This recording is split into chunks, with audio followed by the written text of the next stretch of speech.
ونشهد أن لا إله إلا الله وحده لا شريك له ونشهد أن سيدنا وسندنا ومرشدنا وحبيبنا وطبيب قلوبنا ومولانا محمدا عبده ورسوله صلى الله تعالى عليه وسلم. أما بعد فأعوذ بالله من الشيطان الرجيم. بسم الله الرحمن الرحيم. يا أيها الذين آمنوا كتب عليكم الصيام كما كتب على الذين من قبلكم لعلكم تتقون. صدق الله مولانا العظيم ونحن على ذلك لمن الشاهدين والشاكرين والحمد لله رب العالمين. يا رب صل وسلم دائما أبدا على حبيبك خير الخلق كلهم. هو الحبيب الذي ترجى شفاعته لكل هول من الأحوال مقتحم. درود پاک.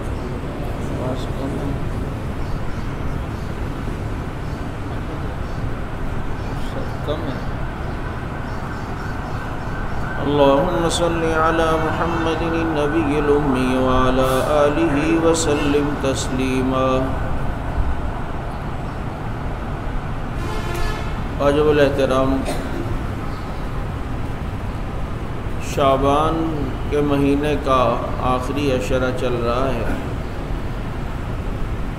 اور یہ گھڑیاں اور یہ لمحات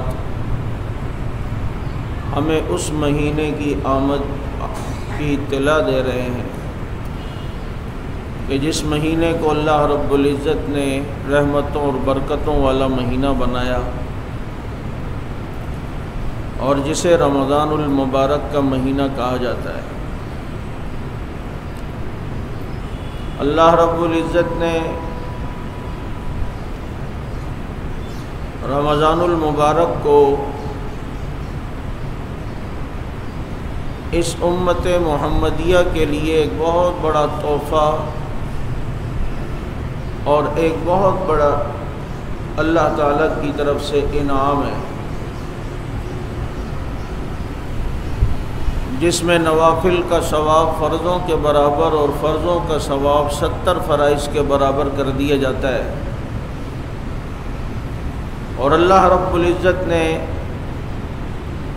اس کے روزوں کو فرض کیا ہے، رات کی تراویح کے قیام کو اللہ رب العزت نے باعث ثواب بنایا ہے. حضور اکرم صلی اللہ علیہ وسلم شعبان ہی سے رمضان المبارک کی تیاری شروع فرماتے اور عبادت میں آپ صلی اللہ علیہ وسلم اضافہ فرماتے تھے.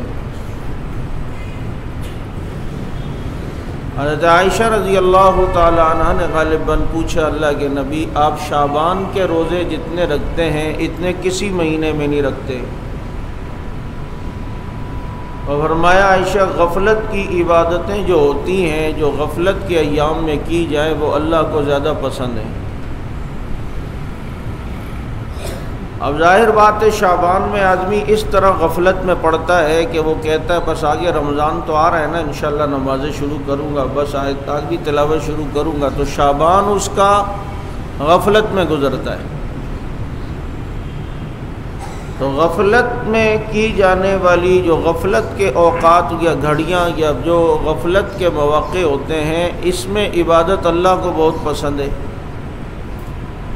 یہی وجہ ہے نوافل میں تہجد اللہ کو پسند ہے.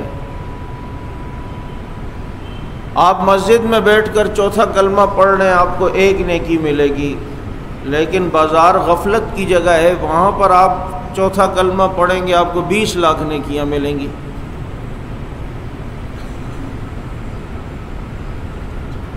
اب رمضان کے روزوں کو اللہ نے فرض کیا اور اس کا فلسفہ اللہ نے بتایا.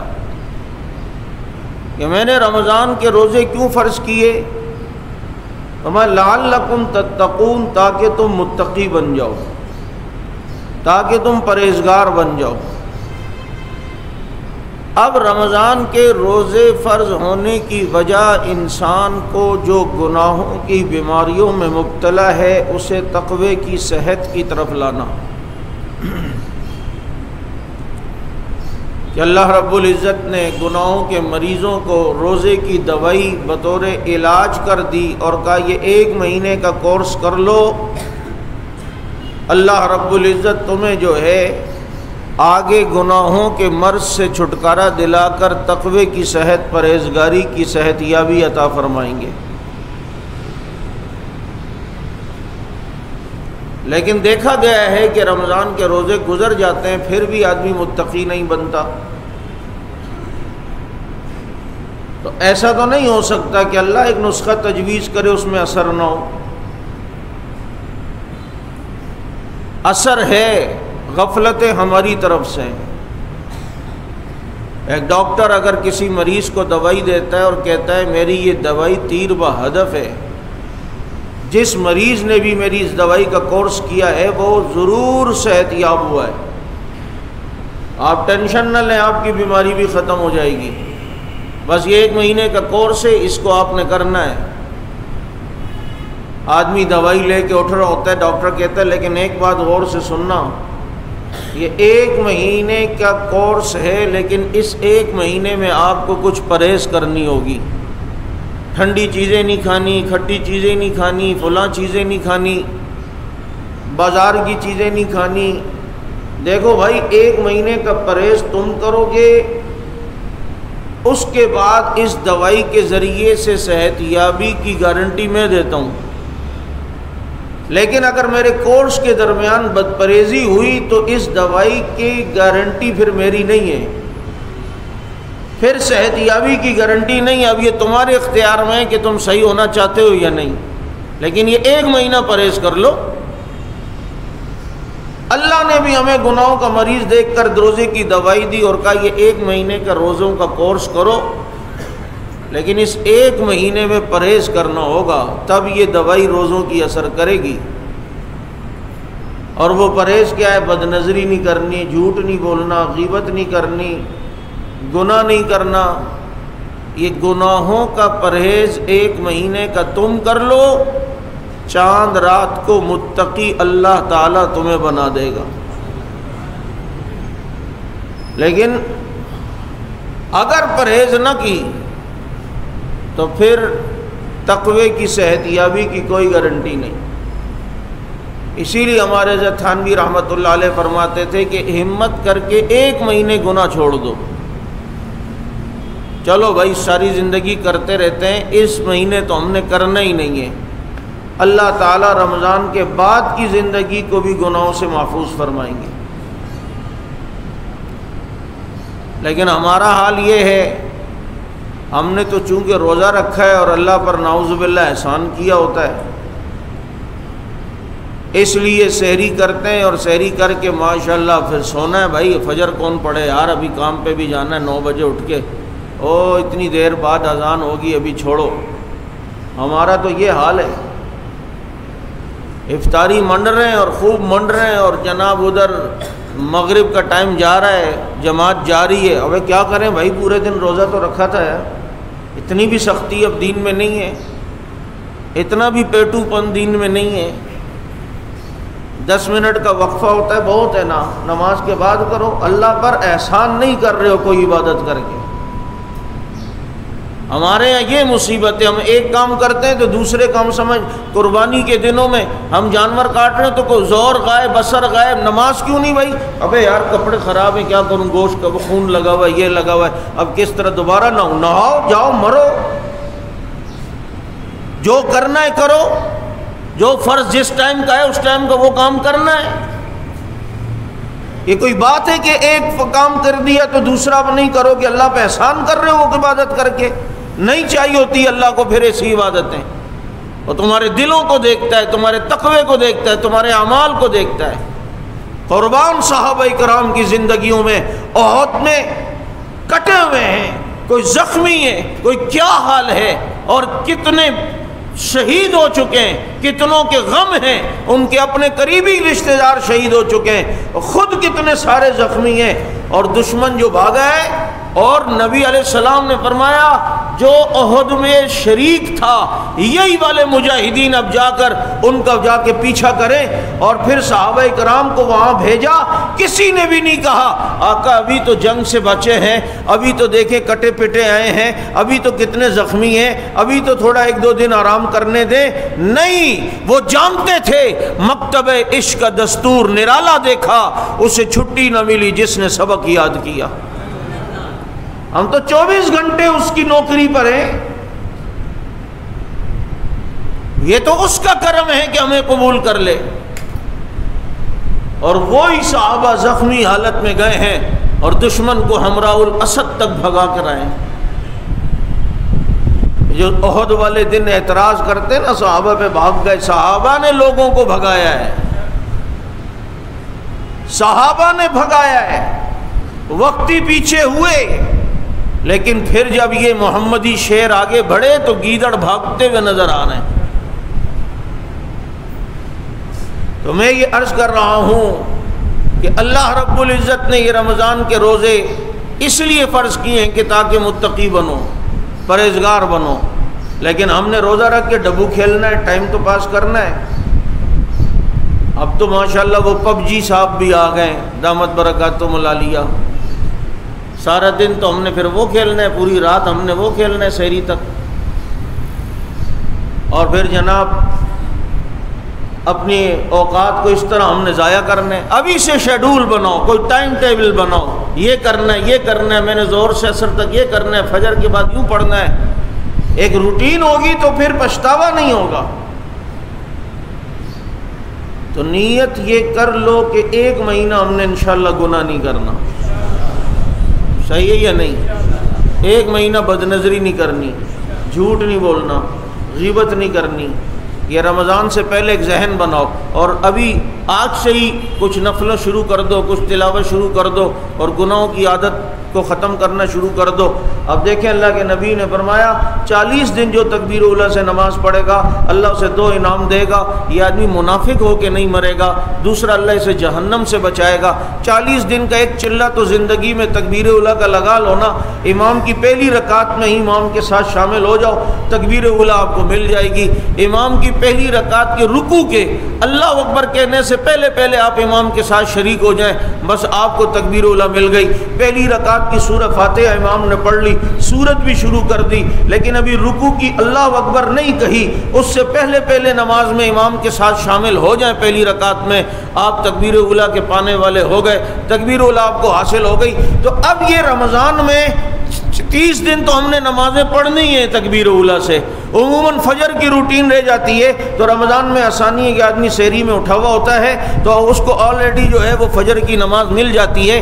باقی ابھی جو 4-5 دن ہیں یہ ابھی یا کل سے تکبیر اولیٰ شروع کر دیں، باقی جو 4-5 دن رہ جائیں گے وہ عید کے بعد انشاءاللہ العزیز وہ بھی پوری کر کے ایک 40 دن کا چلہ تکبیر اولیٰ کا ہم کریں کہ اس 40 دن میں ہر نماز تکبیر اولیٰ سے پڑھ کے ہمیں یہ 2 پروانے مل جائیں، 2 انعام اور مل جائیں، منافقت سے بری ہونے کا، جہنم سے بچنے کا۔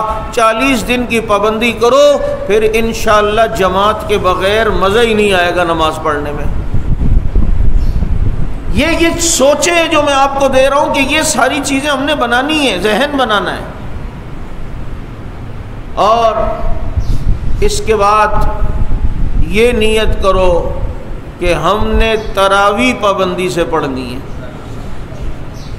یہ 2-4 نہیں انشاءاللہ بولا ہے، تو ڈھیلے بول رہے ہو کہ جی کتنے دن پڑھنی ہے اور روزانہ کتنی پڑھنی ہے۔ ذہن کے کسی گوشے میں بھی یہ نہ ہو کہ 20 سے کم ہے، اب 8 پڑھ لی، 10 پڑھ لی، 12 پہ بہت ہے، نہیں 20 پڑھنی ہے۔ کھڑے ہو کے نہیں پڑھ سکتے بیٹھ کے پڑھ لو، لیکن پڑھنی پوری 20 ہیں۔ یہ کوئی بات ہے کہ آپ ظہر کی نماز پڑھنے کے لیے آئے اور 4 رکعت کے بجائے 2 پڑھ کے چلے؟ ابے 2 سے بھی ہو جاتی ہے، نہیں ہوتی۔ یہ تو فاروق اعظم نے شروع کی۔ فاروق اعظم نے اگر شروع کی بھی ہے مثال کے طور پہ 20 رکعت، تو تیرا مولوی آج جو بات کرے اس کی بات ماننا ایمان ہے، تو عمر جو بات کرے اس کی بات ماننا ایمان نہیں ہے؟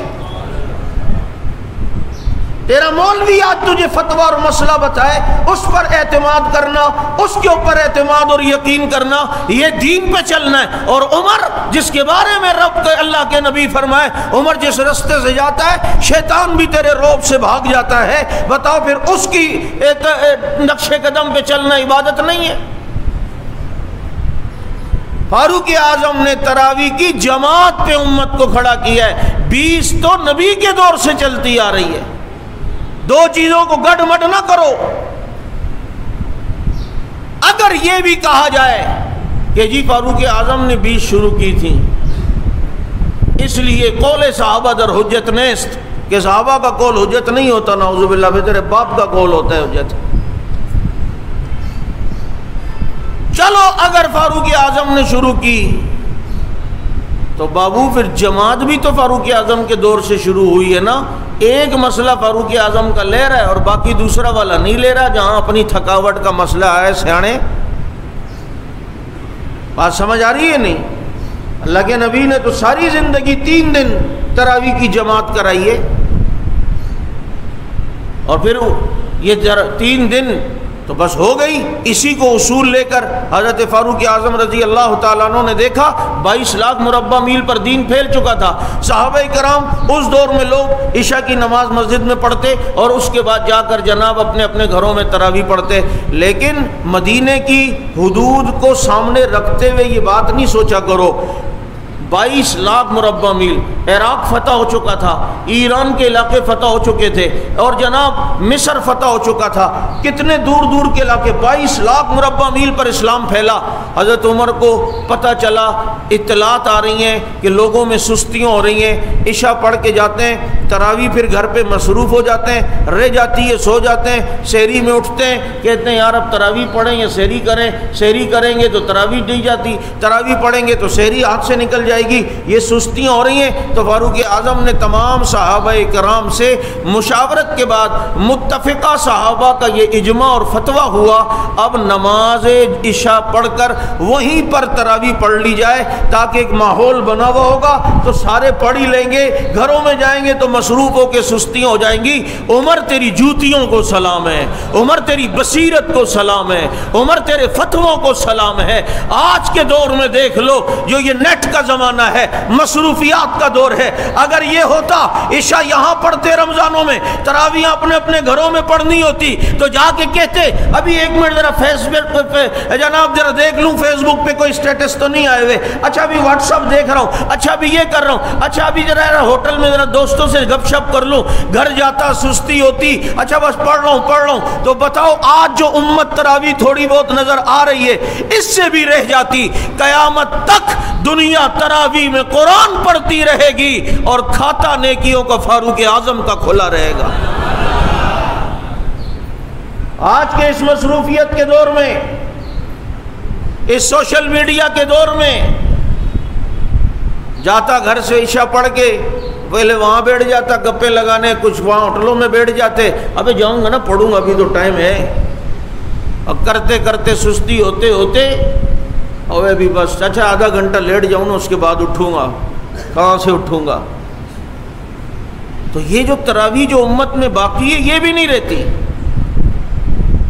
تراویح ترویحہ کی جمع ہے، اور ترویحہ کہتے ہیں ہر 4 رکعت کے بعد بیٹھنے کو، جو یہ ترویحہ ہے، آپ 4 رکعت کے بعد بیٹھے، آپ نے ترویحہ کیا۔ اور عربی میں، ہمارے اردو میں تو 1 ہو تو واحد، 2 ہو تو جمع، لیکن عربی میں 1 ہو تو واحد، 2 ہو تو تثنیہ، جمع 3 سے شروع ہوتی ہے۔ تو 4 کے بعد آپ بیٹھے تو آپ نے ترویحہ کیا، پھر 4 رکعت کے بعد آپ بیٹھے، 8 رکعتیں ہوئیں تو آپ نے ترویحتین کیا۔ تراویح ابھی تک شروع نہیں ہوئی بابو، تراویح جمع ہے ترویحہ کی. جب آپ نے 12 رکعت پڑھی، اب تیسرا ترویحہ کیا، تیسری دفعہ بیٹھے، تو اب آپ کی تراویح کا اطلاق تو ہوگا، لیکن 8 پر تو ترویحتین کا اطلاق ہوتا ہے، تراویح کا اطلاق ہو ہی نہیں سکتا. سمجھ آ رہی ہے بات یا نہیں؟ اس لیے کمی بیشی، کمی کوتاہی نہ کریں. ہمارے حضرت تھانوی رحمۃ اللہ علیہ فرماتے تھے کہ چلو اگر تھوڑی دیر مان لو کہ 8 کے بھی اختلاف ہو گیا، 20 کا، صحابہ میں نہیں، ابھی کی بات کر رہا ہوں، تو تم 20 پڑھ لو بھائی. اگر 8 ہی ہوں گی تو قیامت کے دن آپ کی یہ 12 تو نفلوں میں چلی جائیں گی نا. اللہ 8 تو ہم نے پڑھی تھی، دیکھیں 20 میں 8 تو آ جاتی ہیں. لیکن اگر ہوئی 20 اور مطالبہ قیامت میں 20 کا ہوا اور کھاتے میں 8 ہوں گی تو 12 باقی 12 کہاں سے لائے گا؟ پل صراط پہ پڑے گا. باقی 12 کہاں سے ہوگی؟ بات سمجھ آ رہی ہے یا نہیں؟ دیکھو نا، کچھ کام انسان سوچے. اب کبھی کبھی میں دیکھتا ہوں کہ عصر اول وقت میں ہو رہی ہوتی ہے، اول وقت بھی نہیں، عصر کا ٹائم داخل ہی نہیں ہوتا. لیکن ہمارے یہاں جو حنفیت کے یہاں جو عصر کا ٹائم ہے، تو جو لوگ مثل اول میں عصر پڑھ رہے ہوتے ہیں، ہمارے یہاں اس ٹائم ظہر کا ٹائم ہوتا ہے. لیکن جو عصر کا ٹائم ہمارے یہاں ہے، اس ٹائم ان کے یہاں بھی عصر کا ٹائم بلا کراہت ہے یا نہیں ہے؟ تو بھائی اسی ٹائم پڑھ لو، کیا پتہ وہ جو پہلے ٹائم پڑھ لو نہ ہو اور وہ ظہر کا ہی ٹائم ہو، تو پھر کیا کرو گے؟ نماز کو تو اپنے وقت سے ہٹ کے پڑھ لیا نا. ان الصلاۃ کانت المؤمنین کتابا موقوتا، نماز تو اپنے وقت پہ پڑھنی ہے. کیا پتہ اس ٹائم ہو یا نہ ہو، لیکن جس ٹائم ہم پڑھ رہے ہیں اس ٹائم تو آپ کے یہاں بھی کنفرم ہے کہ یہ عصر کا ٹائم ہے، تو جو کنفرم بات ہے اس کو لے لو. تو چیزیں ہوتی ہیں سوچوں کی. تو بہرحال میں یہ بات کر رہا تھا کہ تراویح میں سستی نہ ہو. 20 پڑھنی ہے روز اور آخری رات تک پڑھنی ہے انشاءاللہ. یہ رمضان کے متعلق شروع کی میں نے کچھ باتیں بتائیں. باقی ابھی رمضان شروع نہیں ہوا، لیکن آپ دیکھیں میسج چلنا شروع ہو جائیں گے. جو اللہ کے نبی نے فرمایا کہ نعوذ باللہ کہ جو رمضان کی پہلی خوشخبری کسی کو سنائے گا اس کے لیے جنت واجب ہو جائے گی. واہ واہ واہ واہ واہ. اور یہ للو جو ہے اس کو سینڈ کرنے میں لگا ہوا ہوگا ادھر ادھر. بابا یہ فیس بک پہ جو حدیثیں آتی ہیں نا سوشل میڈیا پہ، اس کو آگے سینڈ نہیں کیا کرو. اگر واقعی وہ حدیث ہے تو آپ کو آگے سینڈ کرنا کوئی فرض واجب نہیں ہے، اور اگر وہ حدیث نہ ہوئی تو آپ کے لیے مصیبت ہے کہ ایک ایسی چیز جو نبی نے نہیں فرمائی اس کو آپ آگے لوگوں میں منتقل کر رہے ہیں. اور نبی نے فرمایا من کذب علی متعمدا فلیتبوأ مقعدہ من النار، جو میری طرف جھوٹی بات منسوب کرے اپنا ٹھکانہ جہنم بنا دے. تو ایسی کوئی روایت نہیں ہے کہ رمضان کی خوشخبری سنانے پر جنت واجب ہوتی ہے. یہ لوگوں نے کتنی باتیں نبی کی طرف منسوب کی ہوئی ہیں کہ آج یہ نہیں کہتے. نبی نے فرمایا کسی کافر کو بھی کافر نہیں کہنا چاہیے. پتہ ہے اتنا صوفی بنا ہوا ہوتا ہے. کہاں نبی نے فرمایا ہے؟ کون سی حدیث میں؟ کس جگہ آیا ہے؟ اور دیکھیں یہ کافر کو بھی کافر نہیں کہنا چاہیے نا. کیا پتہ وہ کب مسلمان ہو جائے؟ تو مسلمان کو بھی مسلمان نہیں کہنا چاہیے، کیا پتہ وہ کب کافر ہو جائے. کیونکہ مسلم شریف کی روایت اللہ کے نبی نے فرمایا ایسا زمانہ آئے گا کہ صبح کو ایک شخص مسلمان ہوگا، شام کو کافر ہو جائے گا. شام کو مسلمان ہوگا، صبح کافر ہو جائے گا. اللہ ہمارے ایمان کی حفاظت فرمائے. تو بچے کو بھی بچے رکھو، کیا پتہ کس دن بالغ ہو جائے. بابا جو مسلمان ہے جس وقت اسے مسلمان ہی کہا جائے گا، جو کافر ہے تو اسے کافر ہی کہا جائے گا. ایسی کوئی حدیث نہیں ہے کہ کافر کو بھی کافر نہ بولو. قرآن کہتا ہے قل یا ایھا الکافرون. کتنی جگہ ہے والذین کفروا ان الذین کفروا. لوگوں نے اتنی باتیں جو ہے وہ منسوب کی ہوئی ہیں.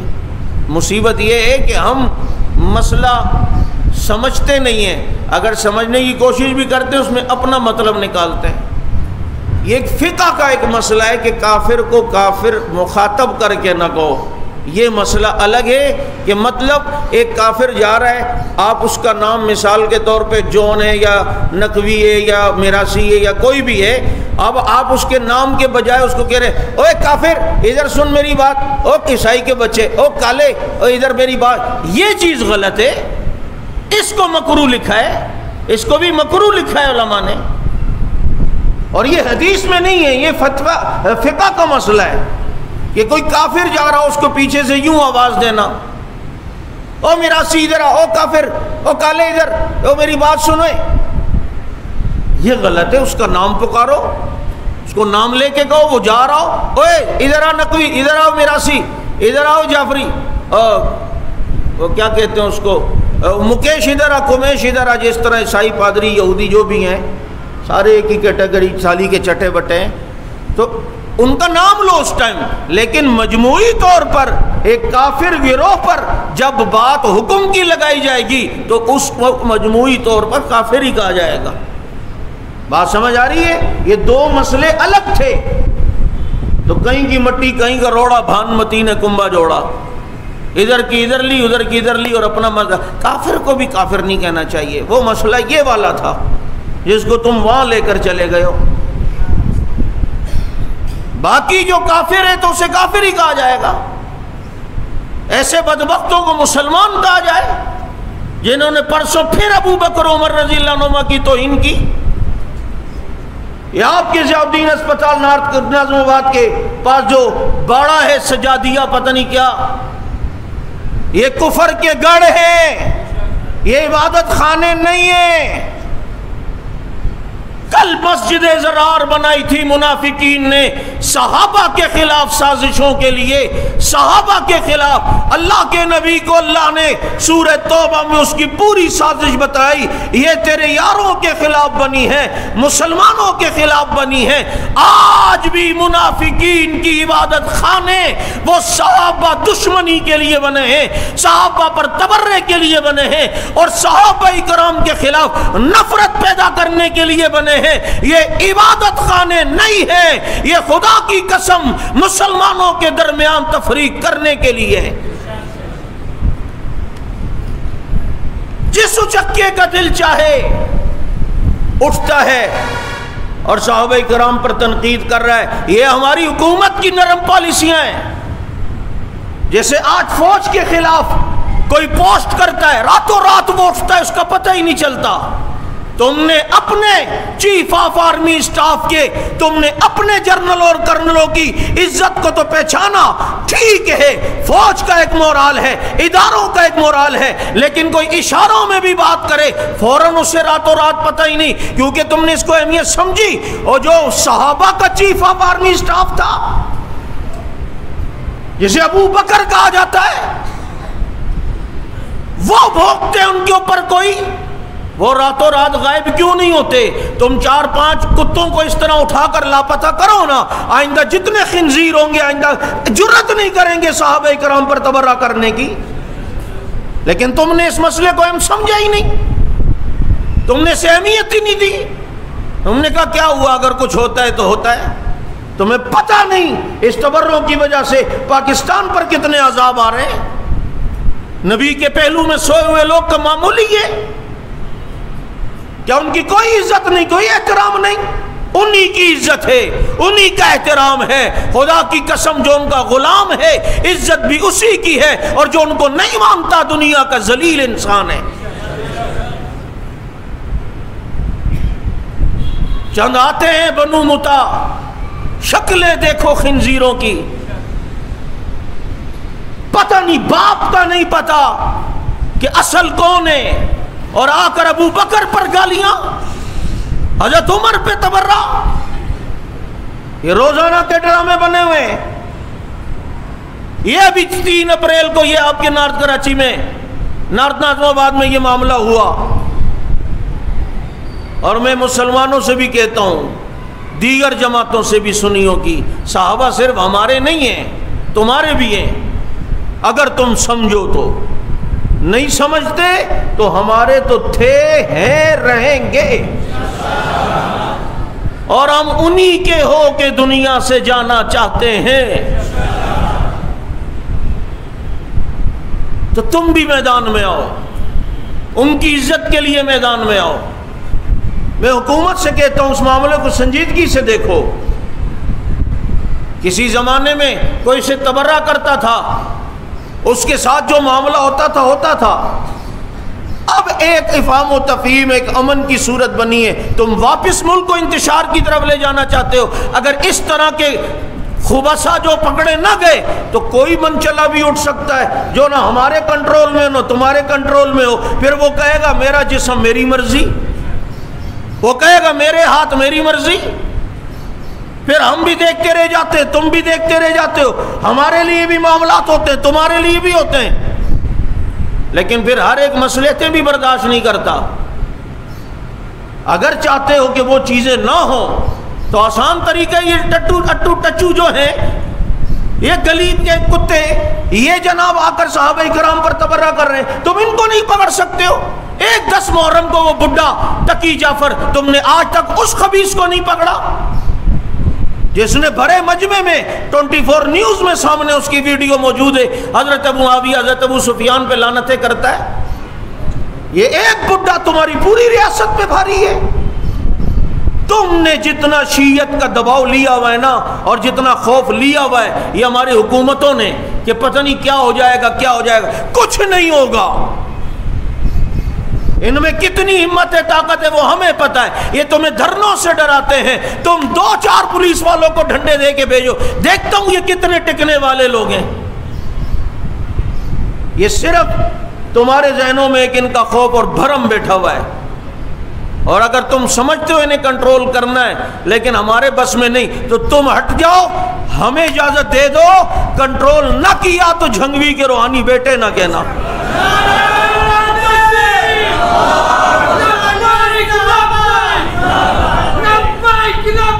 یہ میرا غصہ، یہ میرا سخت لہجہ، یہ میرے دل کی بھڑاس ہے، کیونکہ ابو بکر و عمر پہ جو تبرے آپ ویڈیو میں دیکھو نا،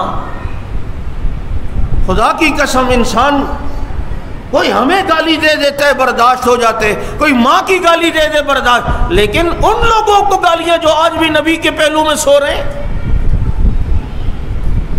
اگر یہ مسلمان نہیں جو نبی کے ساتھ سو رہے ہیں تو پھر کائنات میں کوئی بھی مسلمان نہیں ہے۔ ہم نے کہا، مطالبہ کیا، ہمیں کل آج 12 بجے کا ٹائم دیا تھا، ہم نے 3 بجے احتجاج کی کال دی کہ اگر FIR نہیں کٹتی تو 3 بجے ہم ضیاء الدین چورنگی پر انشاءاللہ دھرنا دیں گے۔ لیکن ابھی خوشخبری یہ ساتھی پرچہ لے کر آئے ہیں، ہمارے ساتھی ابھی تھانے میں ہی بیٹھے ہوئے ہیں، الحمدللہ ان گستاخوں کے خلاف FIR کاٹ دی گئی ہے۔ لیکن صرف FIR سے کچھ نہیں ہوتا، ہمارا اگلا مطالبہ بھی ہے کہ ان گستاخوں کو فی الفور گرفتار کر کے سزا دلائی جائے۔ ہونی چاہیے یا نہیں؟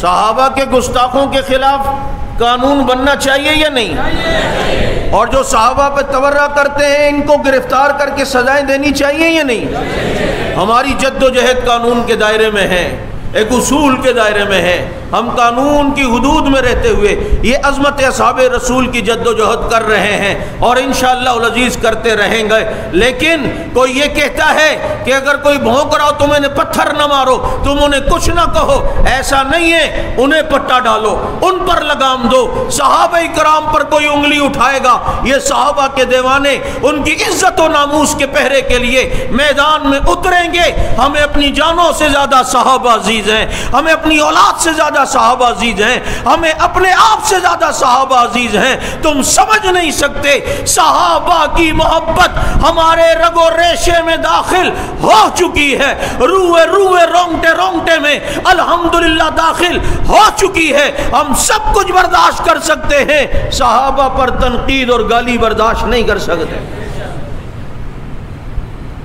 انتظامیہ نے ان پر FIR کاٹی، اس پر ہم آپ کا شکریہ ادا کرتے ہیں، لیکن آدھا شکریہ ادا کرتے ہیں۔